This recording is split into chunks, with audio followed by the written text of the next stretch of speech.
Hello friends, welcome to our YouTube channel.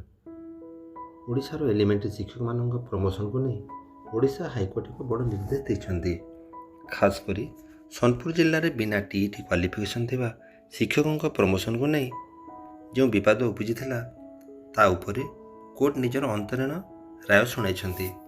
आज आम यही ऑर्डर कॉपी को लाइन बाय लाइन पढ़ी बुझा जे हाईकोर्ट प्रकृति में कौन कहते। तेणु भिडियोटी को शेष पर्यंत देखंतु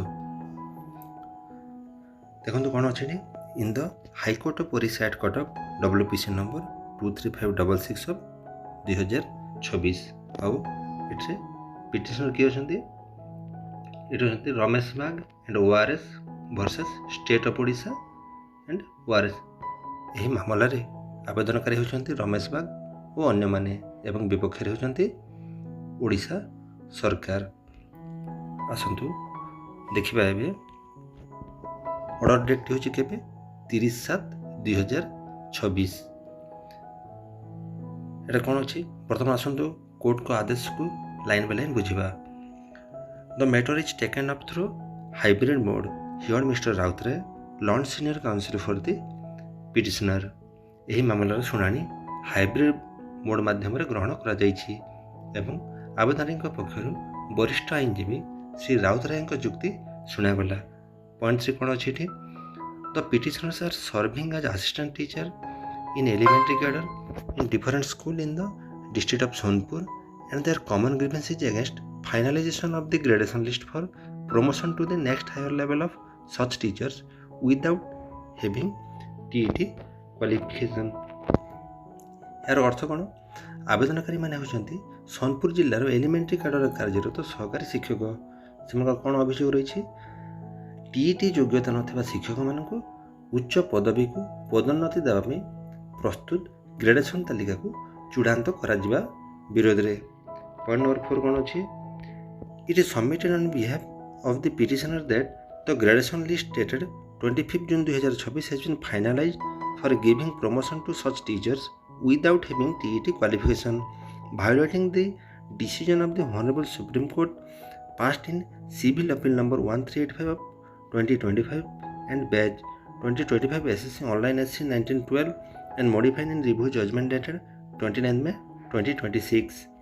It is also submitted that the government in their order dated 13th May 2026 and 20th June 2026 has issued instruction to all concerned regarding clarification and promotion of elementary teachers, headmasters in view of aforesaid decision of the Honorable Supreme Court, but violating the same, the District Education Officer of Sonpur is proceeding for giving promotion to such teachers without having TET qualification.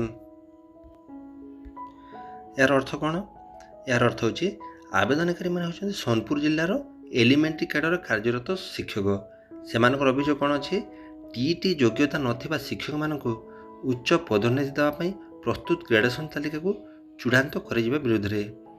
ये कौन है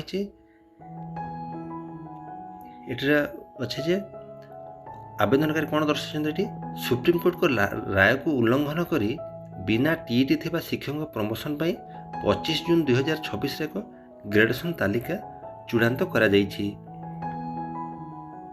further कौन अच्छी further in point 4 but violating the same the DEO of Sonpur is proceeding for giving promotion to such teachers without having TET qualification माने सरकारी निर्देश Thai मध्य ताको उल्लंघन करी किए सोनपुर जिला शिक्षा अधिकारी TET नथिबा शिक्षक मानक पदोन्नति देवा पई पदक्षेप नेउछंती। नेक्स्ट कौन अच्छे यापर कोर्ट कौन पदक्षेप ने देखंतु issue notice Mr. Jail Lord AGA accepts notice for opposite parties 1 to 3. Send notice to opposite parties 4 to 6 by speed post with AD for which requisites shall be filed within 3 working days. Office is directed to collect postal tracking report. यार अर्थ कौन court विपक्ष party मानक notice जारी करिसेंती party number 1 और 3 पाई और Shriji notice ग्रहण करिसेंती एवं पार्टी 4 ରୁ 6 को स्पीड पोस्ट माध्यम नोटिस पठेबा को निर्देश दिया जाइछि। नेक्स्ट कौन अच्छी लिस्ट दिस मैटर ऑन 27 अगस्त 2026 माने ଆସନ୍ତା 27 ଅଗଷ୍ଟ 2024ରେ ଏହି ମାମଲାର ପରବର୍ତ୍ତୀ ଶୁଣାଣି କରାଯିବ।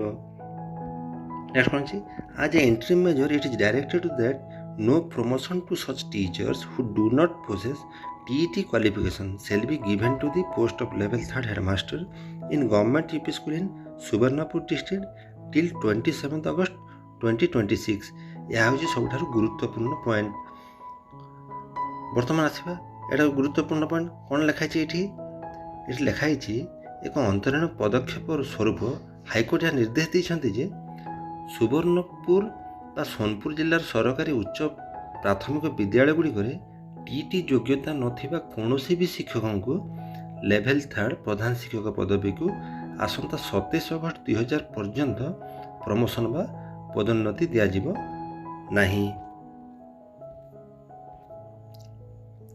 ତେଣୁ ଦର୍ଶକ ବନ୍ଧୁ, ଏହି ଟିଟି କେସ୍ ସୋନପୁର ଫାଇଲରୁ ଏହା ସ୍ପଷ୍ଟ ହେଉଛି ଯେ ଟିଟି ନଥିବା ଶିକ୍ଷକଙ୍କ ପ୍ରମୋସନକୁ ନେଇ ବର୍ତ୍ତମାନ ଏକ ବଡ଼ ପ୍ରଶ୍ନବାଚୀ ସୃଷ୍ଟି ହୋଇଛି।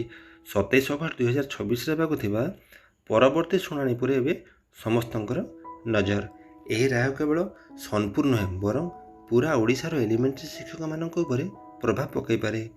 ଆପଣଙ୍କର ଏହି ପ୍ରସଙ୍ଗର ମତାମତ କ'ଣ କମେଣ୍ଟ କରି ନିଶ୍ଚୟ ଜଣାନ୍ତୁ। ଭିଡ଼ିଓଟି ଇନଫର୍ମେଟିଭ୍ ଲାଗିଥିଲେ ଲାଇକ୍ ଏବଂ ସେୟାର କରନ୍ତୁ ଏବଂ ଶିକ୍ଷକମାନଙ୍କ ସମ୍ବନ୍ଧୀୟ ସମସ୍ତ ଅପଡ଼େଟ୍ ପାଇଁ ଆମ ଚ୍ୟାନେଲକୁ ସବସ୍କ୍ରାଇବ୍ କରିବାକୁ ଭୁଲନ୍ତୁ ନାହିଁ। ଧନ୍ୟବାଦ।